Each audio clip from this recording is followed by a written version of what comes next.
नमस्कार, मी मनोहर पवार. TV1 मराठीवर सर्वांचं स्वागत आहे.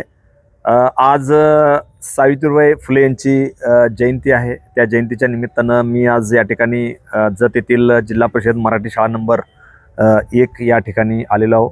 या ठिकाणी जिल्हा परिषद शाळेतील शिक्षिका विशाखा सावंत गायकवाड मॅडम माझ्या समवेत या ठिकाणी उपस्थित आहेत. मॅडम नमस्कार. नमस्ते. आज सावित्रीबाई फुले यांची जयंती आहे. गेल्या अनेक वर्षापासून तुम्ही मी सावित्री बाई फुले बोलते एक छोटीशी एक पात्री नाटिका आहे तुमची. जवळजवळ त्याचे आता 25 भाग झालेले आहे. आजच तुम्ही जिल्हा परिषद शाळा नंबर 1 येथे तुमची नाटिका झाली. त्यानंतर उमराणी येथे बिळूर येथे झाली तुमची आणि ते करूनच तुम्ही या ठिकाणी आलेले आहे. एकंदरीत तुम्ही शिक्षका म्हणून कधी झाली सुरुवात तुमची? माझी 13 जानेवारी 2009 बिळूर येथे सुरुवात झाली जिल्हा परिषद शाळेमध्ये. पहिली सीईटी आमच्याच बॅचला 2009 ला जानेवारीला. सीईटीचे विद्यार्थी? सीईटीचे पहिले सीईटीचे विद्यार्थी. ऑगस्ट 2009 ला सीईटी होती.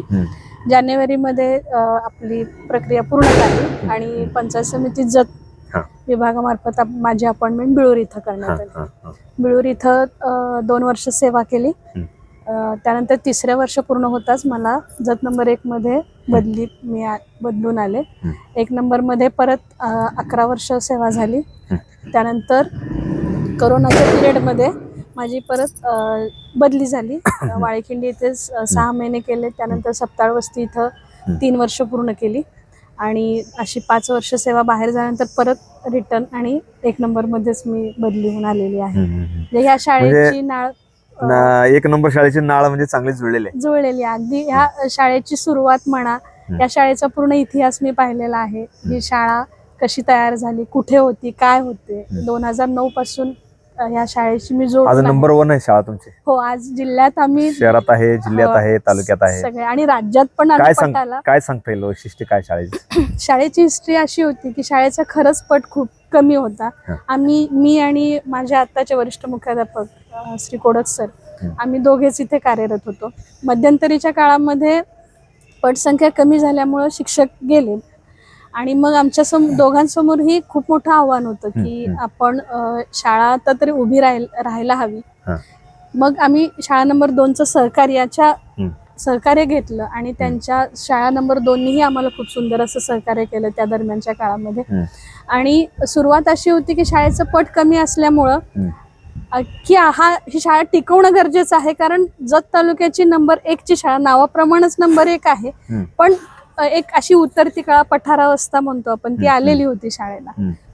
मग आम्हाला त्यावेळेसचे गट शिक्षणाधिकारी जगदने साहेब असतील, शिंदे साहेब असतील, आत्ताचे शेख साहेब असतील आणि आत्ताचे फरकांडे साहेब देखील, पण त्यावेळेसचे जे गट शिक्षणाधिकारी होते त्यांनी आव्हान दिलं की आपल्याला ही शाळा टिकवायची आणि त्यानुसार आपल्याला कार्यवाही. आम्ही सुरुवात अशी केली की पालकांपर्यंत आपल्याला कसं पोहोचता येईल, कोणत्या माध्यमातून. अगदी शाळेच्या जाहिराती केल्या. त्यानंतर शाळेमध्ये संगणक कक्ष त्या वर्षी 2012 सालाला नवीन, म्हणजे अख्ख्या जत तालुक्यात पहिल्यांदा शाळेत संगणक कक्ष सुरू झाला.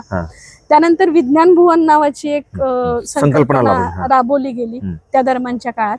आणि पहिल्यांदा मला असं वाटतं की आम्ही ह्या स्टेजवर सांस्कृतिक कार्यक्रम घेतला, जेणेकरून शाळेत काय होतंय हे बाहेर आम्हाला समाजाला जर सांगायचं असेल. चांगला मिळाला. हो, त्यावेळेस सांस्कृतिक कार्यक्रमाला खूप सुंदर प्रतिसाद घेतला. मग सहलीचं आयोजन केलं. मग एक पाऊल आम्ही पुढे जात गेलो. जसे जात गेलो तसे सुचत गेलं आणि ते लिहित गेलो. कुठेतरी आपल्याला लिहिणं गरजेचं आहे.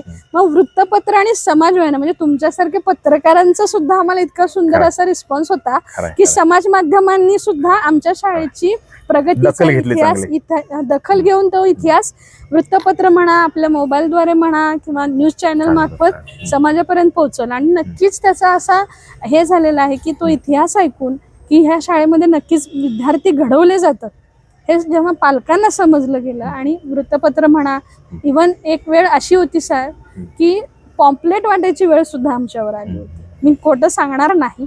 आम्ही सर्व पालकांच्या घरोघरी जात होतो. हो, आम्ही जात होतो, पॉम्पलेट घेऊन जात होतो, दाखवत होतो. कारण कसं असतं, पालकांच्या मनामध्ये उतरायचं असेल तर शिक्षकाने तिथपर्यंत जाणं खूप गरजेचं आहे.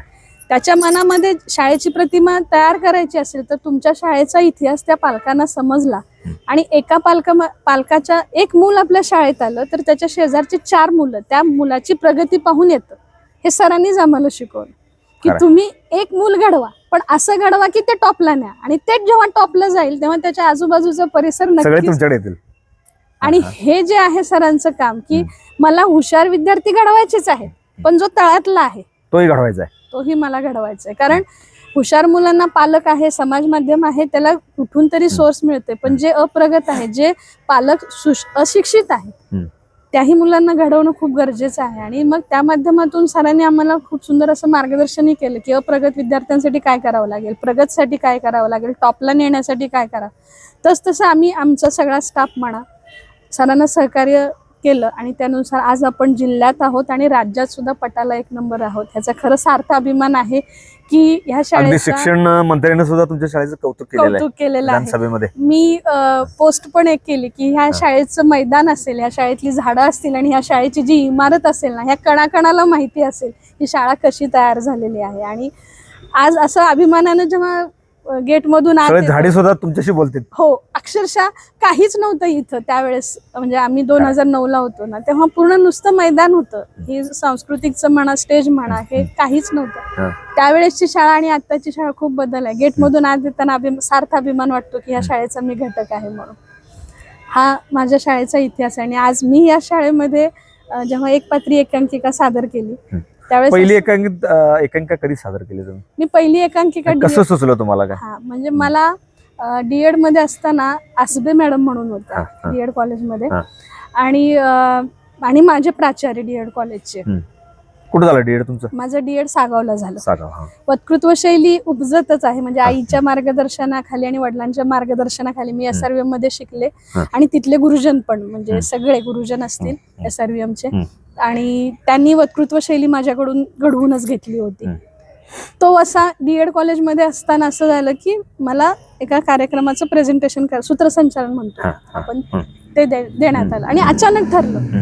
त्या कार्यक्रमाला शिराळ्याचे आमदार वगैरे आले होते आणि अचानक ठरलं आणि मी ते सूत्रसंचालन सुंदर केलं. मग ते माझ्या प्राचार्यांनी ऐकलं त्यावेळेस आणि मला विचारलं की तुम्ही वक्तृत्व करता का? मी हा करते, कुठलाही विषय द्या तुम्ही, बोलू शकते, काही प्रॉब्लेम नाही. मग त्यांनी मला असं सांगितलं एकदा सावित्रीबाई फुलेंचं चरित्र वाचता का तुम्ही? मी असं आधी कधीच वाचलं नव्हतं, हेही मी सांगितलं. आणि मग डीएडला असताना सावित्रीबाई फुलेंचं चरित्रात्मक पुस्तक मला त्या ग्रंथालयात मिळालं आणि मी त्याचा खूप खोलवर विचार केला.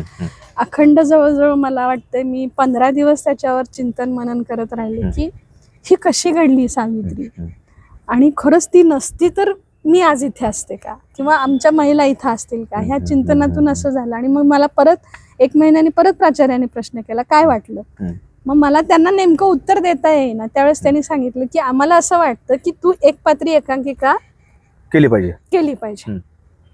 मग एवढी मोठी जबाबदारी प्राचार्यांनी केली आणि मी विद्यार्थिनी होते तिथली. म्हटलं हा डोंगर आपण पेलवायचा, काही होऊ दे म्हटलं. मग मी त्या चरित्रातून जेवढे जेवढे मला महत्वाचे मुद्दे वाटतात ते त्याचं प्रेझेंटेशन मला कसं करता येईल, ते प्रेक्षकांच्या मनामध्ये उतरवायचं असेल तर मला काय करता येईल. मग आसबे मॅडमने त्यानुसार मला मार्गदर्शन केलं प्रत्येक मुद्द्या, म्हणजे मी त्यांच्याकडे गेले की कसं मला प्रेझेंट व्हावं लागेल. मग ते हावभाव म्हणा, त्या लय म्हणा, आवाजाची चढ उतार म्हणा, सुरुवात कशी करायची, मध्यंतर कसा असावा, शेवट कसा असावा, हे त्यांनी मार्गदर्शन केलं. आणि तिथं ती पहिली एकांकिका कॉलेजमध्ये सादर केली. आणि त्याच्यामध्ये पथनाट्य पण होतं आमचं की सावित्रीबाई फुले असत्या तर पथनाट्यातून तुम्ही कसं प्रेझेंट केलं. आणि त्या पथनाट्यात पण आम्ही सहभाग केला आणि त्यावेळेस पण मला सावित्रीचीच भूमिका दिली गेली. क्या बात आहे. या दोन्हीचा संगम असा झाला. आणि मी स्वतः शिक्षिका बनायला तिथं गेले होते डीएड कॉलेजमध्ये. हे तिहेरी संगम तिथं जुळून आला. आणि मग उपजत 2009ला जेव्हा अपॉइंटमेंट झाली, 2009च्या मे महिन्यामध्ये 4थीचा अभ्यासक्रम बदलला गेला आणि त्याचं प्रशिक्षण जत हायस्कूलमध्ये होतं. आणि ऍक्टिव्हिटी अशी दिली की तुमच्यामध्ये जी असलेली कला आहे सादर करायची तुम्ही समोर, असं तिथे ऍक्टिव्हिटी दिली. आणि मला वाटलं की एकदा करून तरी पाहू. आणि मग खरं पाहता या जजच्या सगळ्या शिक्षकांचे मी आभार मानते की त्यांनी मला त्या प्रशिक्षणामध्ये खरंच व्यासपीठ उपलब्ध करून पहिलं मोठं व्यासपीठ तुम्हाला तिथं मिळालं. आणि ते इतकं सुंदर होतं की सगळ्या शिक्षकांचा इतका सुंदर प्रतिसाद भेटला मला की मॅडम खरंच तुम्ही करत राहा. हा जो त्यांचा रिस्पॉन्स आणि टाळ्यांची जी प्रतिसाद म्हणतो ना आपण, त्यातून मग खुलत गेले. प्रत्येक कार्यक्रमामध्ये नवीन काहीतरी मिळत गेलं, ते त्यात ऍड करत गेले. तुमच्यासारखे मार्गदर्शक असतात, त्यांच्याही माध्यमातून मार्गदर्शन मिळत गेलं, ते त्यात ऍड करत गेले. आणि मग आता ही अशी सावित्रीबाई कुठपर्यंत दिल्या तुम्ही आता तालुक्यामध्ये बाहेर वगैरे? बाहेर असं नाही, तालुक्यातच काम केलेलं आहे. बाहेर एकदा जायची संधी मिळाली. सांगली जिल्ह्यामध्ये आपला मिसेस सांगली पुरस्कार जो आहे 10 तालुक्यातून दिला जातो, तो मला मिळालेला आहे. आणि त्या कार्यक्रमामध्ये त्यांनी मला 15 मिनिटं दिली होती की तुमच्यातली कला प्रेझेंटेशन करा म्हणून. आणि मग ती प्रेझेंटेशन कला करण्यासाठी मग मी परत सावित्रीबाई फुलेच केलं तिथं पण, कारण मला सार्थ अभिमान होता की मी एक शिक्षिका आहे म्हणून. आणि त्याच्यावरून त्यांनी माझं उपजत जे कौशल्य आहे त्यांनी त्याचा अभ्यास करून मला तो पुरस्कार दिला गेला. आणि इथं जत तालुक्यात म्हणाल तर ज्येष्ठ नागरिक संघासमोर केला, लायन्स क्लब मध्ये केलेला आहे. त्यानंतर ज्या इथल्या आसपासच्या ज्या शाळा आहेत, बऱ्यापैकी पूर्व भागातल्या शाळांमध्ये माझे कार्यक्रम झालेले आहेत आतापर्यंत. आतापर्यंत किती पुरस्कार मिळाले तुम्हाला? मला सगळ्यात मोठा पुरस्कार मिळाला तो पहिला मिसेस सांगली, जो 10 तालुक्यातून मिळाला. त्यानंतर मिसेस जत पण मिळालेला आहे. आपल्या शिक्षक बँकेचा पुरस्कार मिळाला आदर्श शिक्षिका म्हणून. त्यानंतर असे ज्या छोट्या छोट्या महिला मंडळांचे जे पुरस्कार असतात त्यातले तुमच्या शाळेला पण पुरस्कार मिळालेत अनेक? हो, माझ्या शाळेत स्वच्छ सुंदर शाळा असेल, आदर्श शाळा असेल, मुख्यमंत्री माझी शाळा. जेव्हा तालुक्याला आम्ही काम करत होतो त्यावेळेस खरंच असं वाटलं की माझ्या जी शिक्षिका आहे ती सावित्रीनी घडवली. आणि त्याचा पुरेपूर उपयोग मला तिथंही झाला की ज्यावेळेस टीम आली होती प्रेझेंटेशनच्या वेळेस, सरांच्या पाठीमागे खंबीरपणे आम्ही उभे राहिलो आणि सर ही प्रेझेंटेशन खूप सुंदर करत होते. पण त्यावेळेस मला ही संधी सरांनी दिली, त्याबद्दल खरंच सरांचे आभार. आणि जिल्ह्याची टीम आली होती, ज्या जिल्ह्यात पण आम्ही 2य क्रमांकाने माझी मुख्यमंत्री शाळा सुंदर शाळेत जिल्ह्यात बसलो, त्यावेळेस पण सरांनी मला संधी दिली की म्हणजे ते जे फायलिंग प्रेझेंटेशन होतं आणखीन मार्किंगचं होतं, तिथंही मला थोडं संधी दिली. कसं असतं, आपल्यात कला असतात पण त्याला एक व्यासपीठ मिळणं पण खूप गरजेचं असतं. आणि कुठून तरी ते व्यासपीठ मिळालं की मग आपल्यातल्या कला नक्कीच आपण जोपासू शकतो असं मला वाटतं. आणि मग तिथंही मला बोलता आलं त्यांच्यासमोर की बाबा असं घाबरले नाही की जिल्ह्याची कमिटी आहे, कसं बोलावं, अशी जराही मनात भीती निर्माण नाही झाली. मी व्यवस्थित प्रेझेंटेशन, मला जे दिलेली कामगिरी होती, जबाबदारी होती, ती 100% पूर्ण करण्याचा प्रयत्न केला. एकंदरीत बघितलं तर तुमच्या शाळेमध्ये सगळे सण असतील, वार असतील किंवा वेगळे इव्हेंट तुम्ही दर महिन्यातून साजरे करताय, ते कशा पद्धतीनं सगळं नियोजन करताय? आपल्यामध्ये शाळेमध्ये नियोजन कमिटी आहे.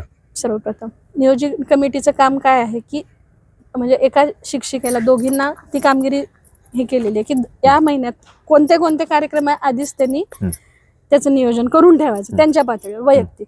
त्यानंतर परत त्यांची आणि सरांची मीटिंग होते. मग मीटिंगमध्ये हे विचारलं जातं की काय करता येईल. तुमच्या वर्षाचं सगळं ठरलेलं असतं? हो. प्रत्येक महिन्याचं आमचे उपक्रमाचं नियोजन ठरलेलं आहे. प्रत्येक महिन्यामध्ये कोणते कार्यक्रम घ्यायचे आहेत. आपला 1 तारखेलाच उहापोह असतो, म्हणजे गेल्या महिन्यात हे झालेलं आहे आणि या महिन्यात हे करणार आहोत, ह्याचं टार्गेट सरांनी आम्हाला आखून दिलेलं असतं की या महिन्यात हे उपक्रम आहेत आणि हे यामध्ये या शिक्षकांनी सहभाग नोंदवायचा आहे, ही जबाबदारी या शिक्षकांची. मग समजा माझा कार्यक्रम एक XYZ जबाबदारी माझ्यावर दिली असेल तर तो शिक्षक 15 दिवस अगोदरच नियोजनाला लागतो की त्या दिवशी त्या तारखेला मला तो कार्यक्रम करायचा आहे. ह्या व्यक्तींना इन्व्हाइट करण्यापासून ते त्या कार्यक्रम पूर्ण करण्याची जबाबदारी त्या शिक्षकाची असते. मग असं नाही की आम्ही जवळजवळ 16-17 शिक्षक इथं कार्यरत आहोत. टीमवर्क ह्यात खूप महत्वाचं आहे की त्या व्यक्तीला जबाबदारी दिली म्हणून तो एकटा करेल आणि आम्ही फक्त बघत बसू असं नसतं. मग ती जी पर्सनॅलिटी ज्याच्यावर जबाबदारी दिली जाते ती मग बाकीच्यांना जबाबदारी वाटून देते की तुम्ही यामध्ये, जेणेकरून सगळ्यांचा सहभाग कार्यक्रमात असावा. आणि मग त्या नियोजनानं कसं होतं की आम्ही कुठलाही कार्यक्रम, तुम्ही मग ते आपले आमदार साहेब आले होते मध्ये पहिल्या दिवशी शाळा ओपनिंग, पडवळकर साहेब आले होते, त्यावेळेस पण ते नियोजन अचानकच ठरलं होतं. आदल्या दिवशी ठरलं की साहेब अचानक, पण असं तुम्ही कार्यक्रम पाहिला असाल, एकदम सुंदर कार्यक्रम पार पडला का, तर ही पाठीमागची जी आमची टीम वर्क टीम चांगली आहे तुमची, खूप चांगली आणि एकमेकांना आम्हाला सांगावं लागत नाही, आम्ही नजरेतनं बोलतो. ही आमच्या टीम वर्कचं वैशिष्ट्य आहे की सरांना आता नेमकं काय हवंय आणि काय आहे हे फक्त आम्ही एकमेकांना संवाद नजरेतनं मोबाईलद्वारे एकमेकांशी संपर्क साधून पुढचं नियोजन तयार करून ठेवतो. त्यामुळे प्रत्येक कार्यक्रम आमचा अतिशय सुंदरच असतो. म्हणूनच की काय एक नंबर हा एक नंबरच आहे तालुक्यात आणि पुढे राहणार सुद्धा. हो, कुठल्याही तुम्ही शिक्षकाकडे जरी गेला आणि एक नंबर विषयी विचारला तर हा एक नंबरच आहे हे वाक्य. तुमच्या शाळेचं आणखीन एक वैशिष्ट्य म्हणजे आम्ही बघत असतो तुमचे पालक मेळावे सुद्धा अतिशय सुंदर होतात आणि बऱ्यापैकी 95% पुढं पालक तुमच्या पालक मेळावे येतात. त्याचं काय वैशिष्ट्य आहे? बाकीच्या शाळेत बोलावं लागतं, बोलून येत नाहीत. बरोबर. त्याचं हे आहे की सरांनी अगोदर आम्हाला सांगितलेलं असते मला हुशार विद्यार्थी नको आहे, मला अप्रगत पुढं हवंय. खरंय. आणि प्रत्येक मिटिंगला सरांचा शब्द असतो की अप्रगत किती आहेत, हुशार विचारत नाहीत ते, अप्रगत किती आहेत आणि तुम्ही काय केलं. खरंय. बरोबर. मग माझ्या पालकांना बोलवायचं असेल तर ते मूल माझं आहे हे आधी तुम्ही ध्येय. शाळेचं ब्रीदवाक्य एक आहे की शाळा माझी नाही आमची आहे. खरंय. हे आमच्या शाळेचं ब्रीदवाक्य आहे. तुझा वर्ग तुझ्या एकटीचा नाही, ही शाळा आपली सर्वांची आहे. या संकल्पनेतून आम्ही सगळे शिक्षक असे कार्यरत असतो की प्रत्येक विद्यार्थ्याच्या पालकांपर्यंत आम्हाला पोचता येणं आवश्यक आहे. म्हणून आधी वर्गस्तरावर आमचं नियोजन असतं की पालक मेळावा या वर्गाचा आहे, एवढे पालक आपलं टार्गेट ठेवलेलं आहे. टार्गेट दिलं जातं मात्र आम्हाला प्रत्येक वर्गाला अगोदर टार्गेट दिलं जातं. हे टार्गेट तुम्हाला अचीव करायचं आहे. मग त्या दृष्टिकोनातून तो शिक्षक तो 15 दिवस जीव तोडून कामं करतोच. प्रत्येक पालकांमध्ये संपर्काच्या माध्यमातून मोबाईल संपर्क, आपले उपक्रम असतात शाळेमध्ये, प्रत्येक उपक्रमाला व्यवस्थापन समिती, त्याचबरोबर पालक आपले बाकीच्या शाळा व्यवस्थापन समिती असतील, शाळा सुरक्षा समिती आहे, विद्यार्थी समिती, सखी सावित्री समिती, यातले सगळ्यांच्या बैठकी, जेणेकरून सगळ्या कमिटीची बैठक घेता तुम्ही आणि त्या बैठकीमध्ये कागदोपत्री न घेता नाही प्रॅक्टिकली असते तुमचं. ते ठराव तिथे मंजूर होतात की मग किती शिक्षक आणि किती पालक बोलवायचे, एवढे बोलवायचे. मग टार्गेट ठेवूनच काम केलं जातं. आणि सुरुवातीला जरा त्रास झाला, कुठं नाही सांगायचं, पालकांचा रिस्पॉन्स आमच्याकडे पाहण्याचा कमी होता. पण नंतर मात्र असं झालं की उपक्रम घ्या, पालक बोलवा, पालक बोलवले, तुमच्या वर्गाचा उपक्रम आहे या. मग पालकांचं पार्टिसिपेशन वाढलं. मग ती स्पर्धा अगदी तुम्ही खेळाच्या स्पर्धेत पण पाहिलं असेल, आमच्यापेक्षा पालकच आमच्या पुढे होते. पण त्या माध्यमातून ते पालक एकमेकांशी जेव्हा संवाद साधतात की ह्या शाळेमध्ये हे आहे आणि असं चाललेलं आहे आणि आपल्याला ह्या शाळेला पुढे न्यायचंय, आपल्या मुलांना पुढे न्यायचंय, या ह्याच्यातून ते पालक एकमेकांशी संपर्क. आणि आम्ही शिक्षक सुद्धा शाळेतले उपक्रम प्रत्येक पालकांना सांगतच असतो. आपलं मोबाईल माध्यम हे खूप सुंदर आहे, ज्याच्या व्हॉट्सअप ग्रुप म्हणतो आपण. त्या ग्रुपवर फोटो मात्र आम्ही अपडेट ठेवतो, डेली अपडेशन. आणि प्रत्येक ग्रुपला आमचे वरिष्ठ मुख्याध्यापक हे ऍडमिन आहेत प्रत्येक ग्रुपचे, की प्रत्येक वर्गात काय चाललेलं आहे ते समजते, त्यांना समजते. म्हणजे त्यांना असं जेणेकरून पालकांनाही समजते आणि पालकांचाही संपर्क भरपूर असल्यामुळं त्यामुळे साहजिकच आहे की हा 8 दिवसापूर्वी सरांनी जर मेसेज टाकला की हे असं असं होणार आहे, पालक हा आपोआपच शाळेमध्ये येतो. की वर्ग स्तरावर आम्ही सगळे शिक्षक पालकांशी संपर्कात असतोच, शाळा स्तरावर सर सगळ्या कमिटीशी समित्यांशी संपर्कात आहेत. त्यामुळे सगळ्या पालकांचा ओढा प्रत्येक पालक मिटिंगला हा सगळ्यात जास्ती आम्हाला. आज जर जत शहर बघितलं किंवा तालुक्यातल्या अनेक शाळा बघितल्या, जत शहरातले शाळा बघितल्या, हायस्कूल बघितलं किंवा आश्रमशाळा बघितलं, तर त्या शिक्षकांना मुलं गोळा करायच्या सुट्टीमध्ये टार्गेट दिलं जातं. बरोबर. ते अगदी उन्हातानात फिरतात, पालकांच्या घरी जातात, पालकांना काही आमिष दाखवतात आणि आमच्या शाळेत घाला, आमच्या शाळेत घाला. पण तुमच्या शाळेत असं वैशिष्ट्य आहे की ऍडमिशनसाठी अगदी रांगा लागतात किंवा वरिष्ठाचे फोन येतात. काय त्याचं वैशिष्ट्य आहे, काय सांगा? शाळेचा जुना इतिहास असा होता की खरंच शाळेमध्ये ऍडमिशन होत नव्हते. मराठी शाळा म्हणजे हे 10-17 दुर्लक्षित शाळा असाच होता. पण नंतरच्या काळामध्ये शाळेमध्ये घेतलेले जे उपक्रम आहेत, त्याचबरोबर शाळेमधला नाविन्यपूर्ण उपक्रम म्हणतो आपण की इंग्रजी मिडियमच्या सध्या शाळा अनेक फोपावलेत शहरामध्ये, तिथले सुद्धा विद्यार्थी काढून तुमच्या शाळेमध्ये घालतात. नाही, मला जेव्हा मी सांगलीला गेले होते तेव्हा प्रश्न विचारला होता की तुमच्या शाळेला कॉम्पिटिशन कुणी नसेल म्हणून तुमचा एवढा पट वाढला असेल. पण मला अभिमान वाटतो की ह्या शाळेला कॉम्पिटिशनला 14 शाळा आहेत. 14 शाळा आहेत, खरंय. आणि त्यातून पण हा पट टिकून आहे म्हणजे या शाळेत काहीतरी वेगळं घडत असणार आहे. खरंय. बरोबर.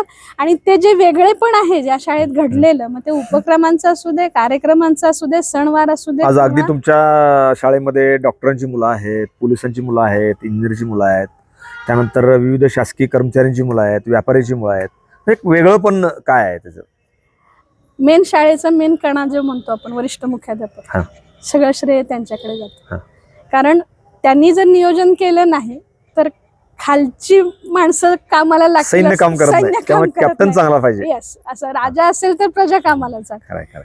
तो राजा खमकी आहे. म्हणजे कुठलीही वेळ येऊ दे आणि कशीही वेळ येऊ दे, मग नियोजन मेन त्यांच्याकडचे जे नियोजन कौशल्य जे नियोजन असेल, ऍडमिनिस्ट्रेशन असेल, आणि मग त्या नियोजनानुसार पुढची कार्यवाही प्रत्येक महिन्याचं नियोजन त्यांच्याकडे तयार असतं आणि त्यानुसार आम्ही वर्गास्तरावर किंवा शाळा स्तरावर कार्यवाही करतो. आणि त्यांचं प्रत्येक वेळेस मार्गदर्शन असतं की हे असं नाही, असं करायला हवंय, असं नाही, असं काय. मग ते खेळांच्या स्पर्धा असतील, आमचे सांस्कृतिक कार्यक्रम असतील, अगदी बौद्धिक स्पर्धा असतील, गुणवत्ता शोध परीक्षा असतील, स्कॉलरशिप परीक्षा असतील, तुम्ही आमचा आलेख हा चढताच तिथं तुम्हाला पाहायला मिळेल की 2011 असेल, 10 असेल त्यावेळेसचा आलेख आणि आत्ताचा आलेख हा चढताच तुम्हाला. कधी आमचा आलेख उतरता असा आलेला नाही. आलेख हा नेहमी, मग तो पटाचा पण असेल, तो आलेख आमचा चढताच आहे.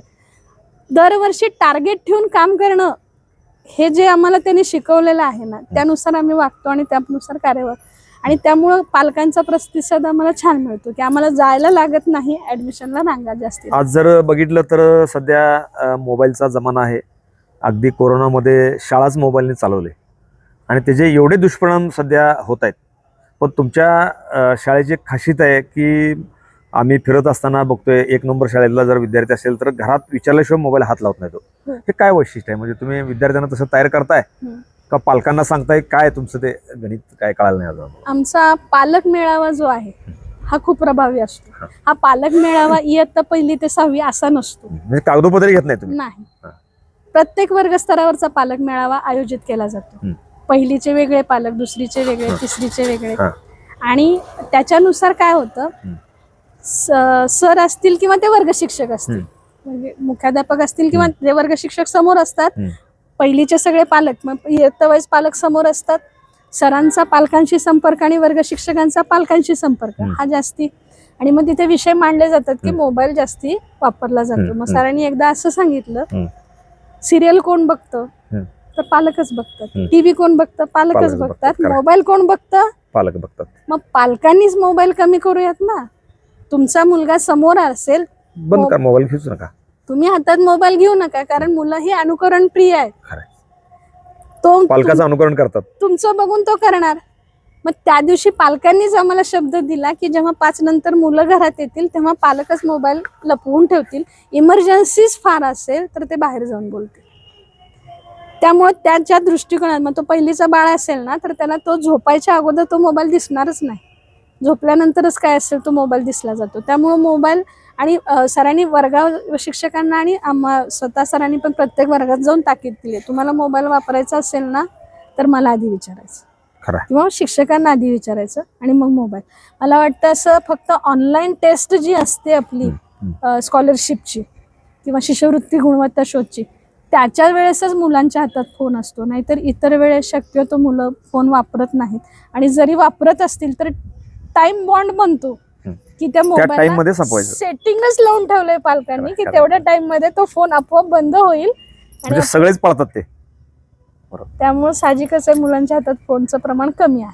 आणखीन एक मला विचारायचं आहे, वरिष्ठ मुख्याध्यापक म्हणून संभाजी कोडक सर आहेत, पण खाली जे शिक्षक आहेत ते बऱ्यापैकी 95% सगळ्या महिला आहेत. हो. मग कसं ते त्याचं ऍडजस्टमेंट होतंय? आणखीन एक म्हणजे सांगायचं म्हणजे आता जर बघितलं तर प्रत्येक आम्ही शाळेला आम्ही पण व्हिजिट देतोय, हायस्कूल असेल, जिल्हा शाळेला असेल, सारखं असते आम्हाला ते ऑनलाईन जे कामं लावतात, हे लावतात, ते लावतात, शिकवायला मिळत नाही, वेळ मिळत नाही. पण तुमच्या शाळेचे एक वैशिष्ट्य आहे की मुख्याध्यापक जर सोडले तर बाकी सगळे तुमच्या वर्गावर असतात. त्याचं काय वैशिष्ट्य आहे? म्हणजे काय सांगता येईल बाकीच्यांना? परत तेच उत्तर आहे माझ्याकडे. शाळा स्तरावरचं जे नियोजन आहे ना ते इतकं उत्कृष्ट आहे की शिक्षकांनी फक्त शिकवायचं, बाकी काय करायचं नाही, हे आमचं टाइम बॉन्ड आहे. असं बाकीच्या शाळेत होत नाही कारण मॅनेजमेंट जमत नसतं, बरोबर. समजा मला लॅपटॉप जमतो, पण एखाद्या शिक्षकाला सर जमत नसतो लॅपटॉप, मग त्यावेळेस त्याचं जे ऑनलाईन काम पेंडिंग राहतं, म्हणजे आधार अपडेट असेल, UDIS असेल, मग हे काम कुणाकडून तरी त्याला करून घ्यावं लागतं. त्यामुळे सगळेच अडकतात त्यात, मग विद्यार्थ्यांचे दुर्लक्ष होते. डिस्टर्ब होतं. आमच्यात कसं केलेलं आहे, तुला लॅपटॉप जमतो त्या शिक्षकांना, तर त्यांना फक्त शिकवायचं बाकीच्या शिक्षकांना. म्हणजे तो करतोच, म्हणजे ऑफिस काम सर करतातच, सगळे वादच नाही, पण तो करतो शिक्षक, पण तो काय करतो बाकीच्यांना शिकवतो. त्यामुळे त्याच्यावरचा लोड काय होतो, कमी होतो, आणि ज्याला येत नाही तो शिकतो. आणि ती जे टाइम लिमिटेशन, म्हणजे जे काम आपण 15 दिवसात करणार आहोत ते आमचं काम 2 दिवसातच पूर्ण होतं. अक्षरशः मुख्यमंत्री माझ्या शाळेच्या वेळेस टोटली 145 तर फायली बनवायच्या होत्या. मग एकट्याने शक्य आहे का? टीमवर्क पाहिजे त्याला. जिल्ह्याला जेव्हा प्रेझेंटेशन होतं, च प्रेझेंटेशन होतं, ते टीम वर्क जे होतं की तुम्हाला हे करायचं आहे, तुम्हाला हे करायचं आहे, हे करायचं आहे. वैशिष्ट्य माझ्या स्टाफचं असं आहे की कुणी नाही म्हणत नाही, उलटा सरांचा उत्साह एवढा असतो, त्याच्यापेक्षा डबल उत्साह आमचा असतो की कुठेतरी धडपड असते, पहा मला काहीतरी शिकायला मिळतंय ही, कारण शिक्षकाच्या मनात असं असतं की नवीन काहीतरी शिकायला पाहिजे. तेच असेल तर माणसाच्या मनामध्ये पठारावस्था येते. नवीन काहीतरी मिळतंय म्हटल्यानंतर का कुणी कामाला लागणार नाही, बरोबर का? आणि मग नुसतं मार्गदर्शन तिकडून ऑफिसमध्ये जाऊन आलं की मार्गदर्शन भेटतं, हे सगळं आम्हाला माहितीये की मला येत नाही, हे मान्य करतो आम्ही, मला हे काम येत नाहीये सर, मी काय करू? तिथून मार्गदर्शन भेटतं, ते कामाला लागतो, आणि 2 दिवसाचं काम आमचं 1 दिवसात पूर्ण होतं. ही तुमच्या शाळेची अतिशय चांगली परिस्थिती असताना सुद्धा जर आपण बघितलं तर आज महाराष्ट्रातल्या जिल्हा परिषद शाळेचं आपण उदाहरण घेऊया किंवा आपल्या तालुक्यातलं घेऊया, की अजूनही लोक जिल्हा परिषद शाळेला नाव ठेवतात. शाळेत अनेक शिक्षक वेळेवर जात नाही, त्याच्या बातम्या पण येतात, काही गुणवत्ता कमी झालेली आहे. त्यानंतर अनेक मुलं दररोज ड्रेस कोड आहे, शासनानं पण दिलेलं आहे, पण ते बरेच निम्मे घालून येत नाही. तर तुमच्या शाळेत बघितलं तर एकही मुलगा असा सापडत नाही की तो बिगर ड्रेसचा आहे. म्हणजे हे काय, तुम्हाला काय सांगता येईल? पालकांनाही सांगता येईल किंवा शिक्षकांना बाकीनं काय म्हणजे सांगता येईल तुम्हाला, असं का होतंय? त्याला असं सांगेल, त्याचा कुठेतरी बदल थोडा व्हायला पाहिजे. की आम्ही शिक्षकांनीच युनिफॉर्म केलाय, आणि आमचा नियम असा आहे की जो युनिफॉर्म घालत नाही त्याला पनिशमेंट मिळते. अरे बाबा, क्या बात आहे. शिक्षकांनाच. दुसरी गोष्ट, आमच्या सगळ्यांना आयडेंटिटी कंपल्सरी, जो आयडेंटिटी विदाऊट असेल त्यालाही पनिशमेंट भेटते. मग हे आम्ही केल्यामुळं विद्यार्थी काय करतोय, बघतो, अनुकरण करतो. लहान मुलं मोठ्यांचं नेहमी अनुकरण करतात. मग माझा शिकवणारा शिक्षक स्टाफ सगळा युनिफॉर्म मध्ये आहे, आयडेंटिटी मध्ये आहे, हे पाहतात ना, त्यावेळेस ते विद्यार्थी पण आपोआप युनिफॉर्म मध्ये येतात, आयडेंटिटी असते त्यांच्याकडे. पण वर्गस्तरावर एखादा विद्यार्थी जर असा असेल विदाऊट, तो बहुतेक करून तो वाढदिवसाच्या दिवशीच आमचा रंगीत ड्रेस त्या विद्यार्थ्याचा असतो. इतर वेळेस वर्गस्तरावर शिक्षकच त्याचा आदल्या दिवशी आमचं टाइम बॉन्ड दिलाय, सोमवार मंगळवार कोणता ड्रेस, बुधवारी, गुरुवार शुक्रवार एक ड्रेस, शनिवारी, आणि त्यानुसार मग साहजिकच आहे प्रत्येक वारानुसार युनिफॉर्म चेंज होत असल्यामुळं त्या वाराला तो युनिफॉर्म आपला शाळेत येतो. कारण शासनाने इतक्या सुंदर सुविधा आपल्याला दिलेल्या, तेवढे सुंदर ड्रेस दिलेले आहेत युनिफॉर्म, मग ते का विद्यार्थ्यांनी घालू नयेत? कारण आपल्याला शासन एवढं सहकार्य करतं, पण साहजिकच आहे आपण शासनाला सहकार्य करावं. ह्या भूमिकेतून टाइम बॉन्ड वारांचं नियोजन ठेवलेलं आहे, वारांच्या नियोजनानुसार. त्यामुळे त्या विद्यार्थ्याला मजा वाटते ना की रोज एक ड्रेस आहे, 2 दिवसाला एक ड्रेस, परत तिसऱ्या दिवशी नवीन ड्रेस, परत एक ड्रेस, परत एक नवीन ड्रेस. त्यामुळे साहजिकच आहे ते आनंदानेच परिधान करतात. एफर्ट्स कुठे घालतात, एखादा असतोही त्यात की रंगीत ड्रेसवर असतो, त्यावेळेस त्या वर्ग शिक्षक जे असतात ते त्याच्या स्तरावर त्या विद्यार्थ्याला गोड बोलून समजावून सांगतात, कारण पनिशमेंट तर देताच येत नाही. त्यामुळं तोही आपला युनिफॉर्म मध्ये येतो. धन्यवाद. एकंदरीत 15-20 मिनिटांमध्ये आपण शाळेची इत्थंभूत माहिती या ठिकाणी दिलेली आहे. आपण आता जाऊया पुन्हा एकदा. मी सावित्रीबाई फुले बोलते. एकंदरीत 25-26 भाग तुमचे झालेले आहेत, आणि आता 26वा जो भाग आहे आमच्या प्रेक्षकांना तुम्ही मी सावित्रीबाई फुले बोलते. नमस्कार मंडळी. अहो, मी कोण म्हणून काय विचारता बरं? मी साडीवरून तर तुम्ही म्हणाल ही कोणतर गावठीच बाई आहे. अहो पण मंडळी, आज काय आहे? 3 जानेवारी. सावित्रीबाई फुलेंचा जन्मदिवस ना, बालिका दिन म्हणून काहीतरी साजरा करतात. तीच मी, सावित्रीबाई ज्योतिराव फुले. तुम्ही म्हणाल ती तर 9वारी साडीत आहे, तुम्ही तर 6वारी साडीत आहे. अहो मंडळी, त्या काळातल्या बायका 9वारीत होत्या. आताच्या बायका बघायला गेल्या तर सगळ्या काय नटून थटून येतात, वेगवेगळ्या साड्या नेसून येतात. बघितलं आणि मला वाटलं की मी पण यावं 6वारी साडीत. मी आले 6वारी साडीत, तुमच्या समोर उभी राहिले. तुम्ही म्हणाल इथं कशा पायी आली? अहो इथं कशासाठी आले? तुम्हाला बोलायला आणि तुमच्याशी संवाद साधायला. लई दिस झालं, वाटलं होतं मंडळींशी 4 शब्द बोलावे. मी होते 1800च्या जमान्यातली, आता चाललंय 2000चं युग. एवढ्या वर्षांनी तुमच्या समोर उभी राहायची, मग ह्या युगातली नग का दिसायला? म्हणूनच अशी मी आले, आडवं कुकुट टिकली झाली आणि उभी राहिली तुमच्या समोर संवाद साधायला. माझं नाव सावित्रीबाई ज्योतिराव फुले. त्या काळातली साऊ, त्या काळातली पहिली शिक्षिका सुद्धा मीच. अहो मंडळी, पहिली मुख्याध्यापिका मीच होते बरं. हा मग अहो मी कहाणी माझी सांगते तुम्हाला. माझं नाव सावित्रीबाई ज्योतिबा फुले जरी असलं तरी मी नायगावच्या खंडोजी पाटलाची लेक. मला घरात सगळे सावीच म्हणायचे, पण माझा आबा मला साऊ म्हणूनच हाक मारायचे. एकदा काय झालं, 8 वर्षाची होते, बाजाराला गेले होते मैत्रिणी संग. तुम्ही म्हणाल कशाला? अहो मैत्रिणी सांगितल्या होत्या आबाला, साऊला बाजारात पाठवल का? आबा कसे म्हणतात, दिस मावळ्याच्या आत घरात आलीस तर बरे आहे, नाही तर मी तुला घरात वाड्यात घेणार नाही. मी खाली मान घालून होय म्हणलं आणि आबाच्या संग गेली की ओझ. हा माझ्या मैत्रिणी सगळ्या बाजारात हिंडत होत्या. मी बी बघितलं, कुठं शेव दिसती का? तुम्ही म्हणाल शेव का? अहो शेव मला आवडणारी, म्हणून मी शेव हुडकली. शेवेचा पुडा जवळ घेतला आणि मैत्रिणींच्या संग माग माग चालत आले. मैत्रिणी ह्या मोरा, मी ही पाठीमाग. शेवेचा पुडा संग तवर एक आला गोरा साहेब घोड्यावर बसून. म्हणतो कसा, कोण आहेस तू? मी भीत भीतच म्हणलं, नायगावच्या पाटलाची लेक आहे मी.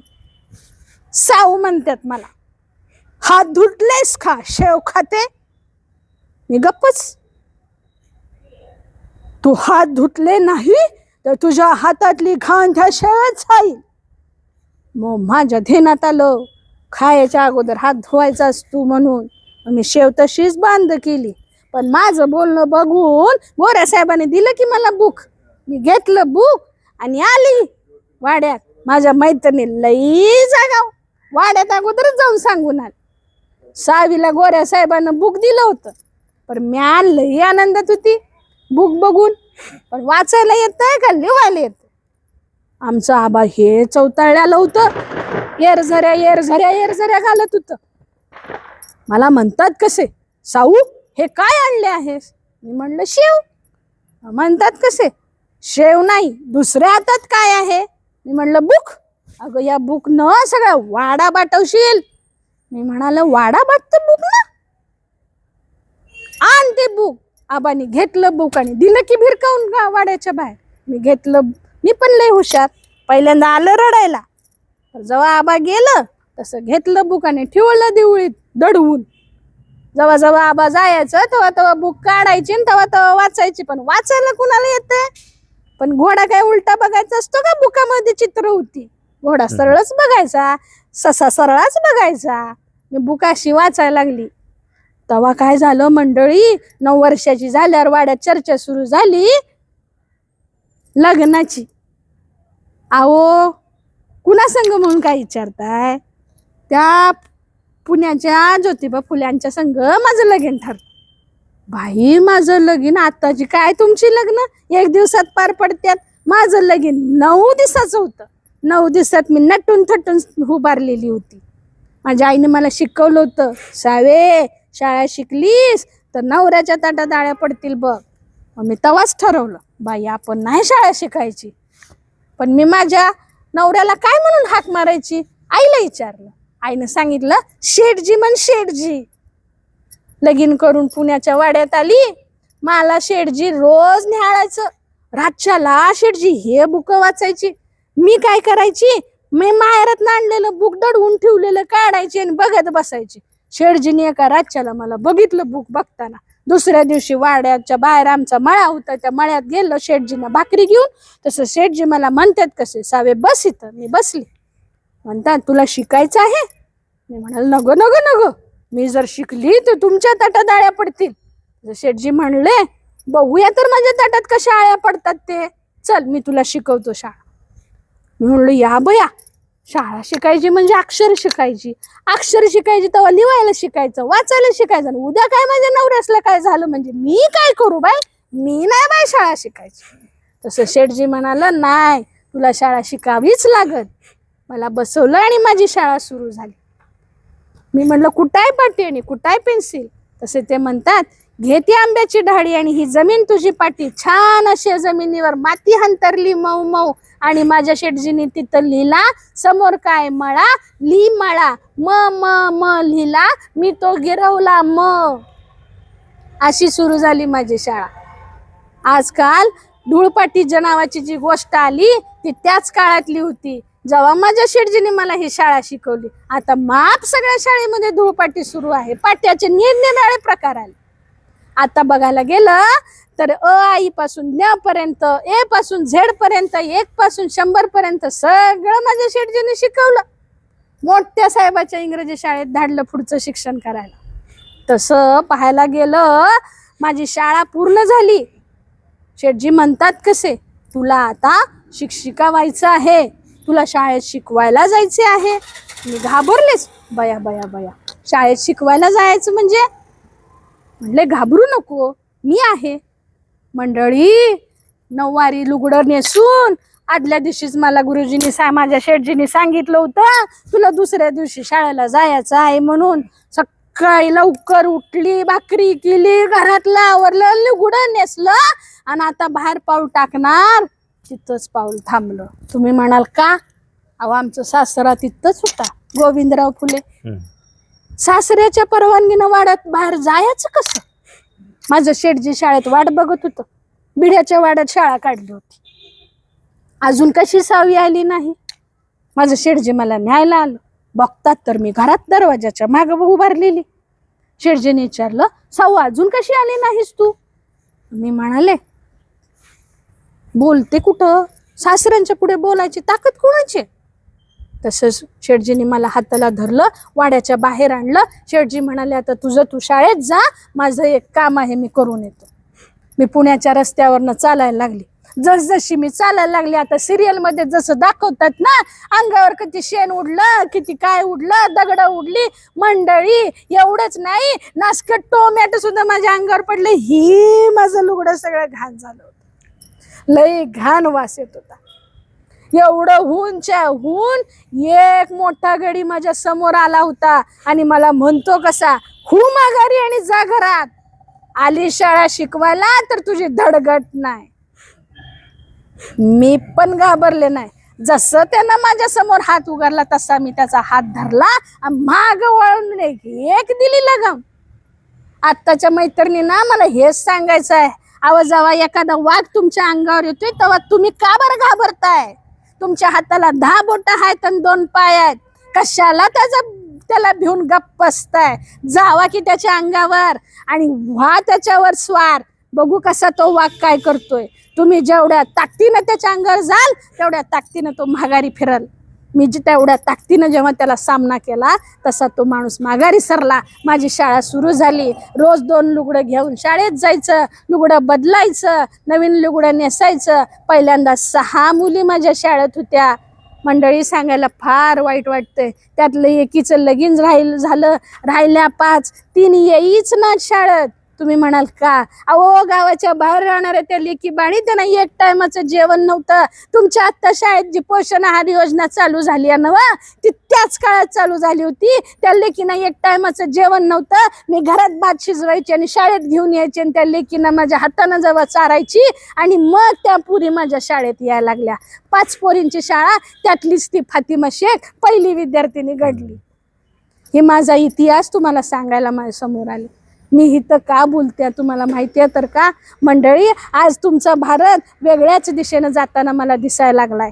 कुठेतरी मुलांच्या जाळ्यात ओढल्या जात आहेत. मोबाईलच्या आहारी जाऊन मराठी भाषा कुठेतरी निघून जाताना दिसत्या. लोक मोबाईलच्या नादाला लागल्यात. मी काय करते, ME लिहिते, KAY लिहिते, धडते इंग्रजी नाही आणि धडते मराठी नाही, अशी पिढी घडायला लागल्या. म्हणून संवाद साधायला मी इथं आल्या.